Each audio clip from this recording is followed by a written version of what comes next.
ആലത്തൂർ കൃഷിഭവനിൽ കർഷക സഭ ഞാറ്റുവേല ചന്തയ്ക്ക് തുടക്കമായി. ആലത്തൂർ ഗ്രാമപഞ്ചായത്ത് ജനകീയാസൂത്രണ പദ്ധതി പ്രകാരം നടപ്പിലാക്കുന്ന നെറ്റ് സീറോ കാർബൺ ന്യൂട്രൽ വ്യാപനം പദ്ധതിയുടെ ഭാഗമായി പച്ചക്കറി തൈകൾ, ജൈവവളങ്ങൾ, ജൈവ കീടനാശിനികൾ അടങ്ങുന്ന കിറ്റിന്റെ വിതരണ ഉദ്ഘാടനം പഞ്ചായത്ത് പ്രസിഡന്റ് എ ഷൈൻ നിർവഹിച്ചു. ഓണം മുന്നിൽ കണ്ടുകൊണ്ടാണ് ഈ തൈകൾ നമ്മൾ കർഷകരിലേക്ക് എത്തിക്കുന്നത്.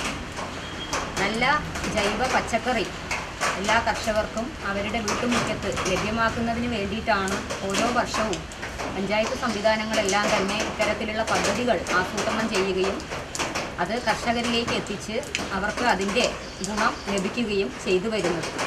ഇവിടെ നമ്മൾ സൂചിപ്പിച്ച പോലെ 240 യൂണിറ്റുകൾക്കാണ് ഈ തൈ വിതരണം, പച്ചക്കറി കിറ്റ് വിതരണം നൽകുന്നത്.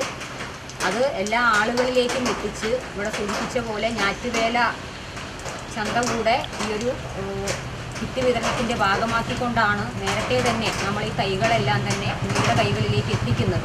ഗ്രാമപഞ്ചായത്ത് വൈസ് പ്രസിഡന്റ് ചന്ദ്രൻ പരിവായ്ക്കൽ അധ്യക്ഷത വഹിച്ചു. വികസനകാര്യ standing committee chairperson N Kumari, ward member Leela എന്നിവർ സംസാരിച്ചു. കൃഷി ഓഫീസർ കെ ശ്രുതി സ്വാഗതവും അസിസ്റ്റന്റ് കൃഷി ഓഫീസർ എ സുനന്ദ നന്ദിയും പറഞ്ഞു.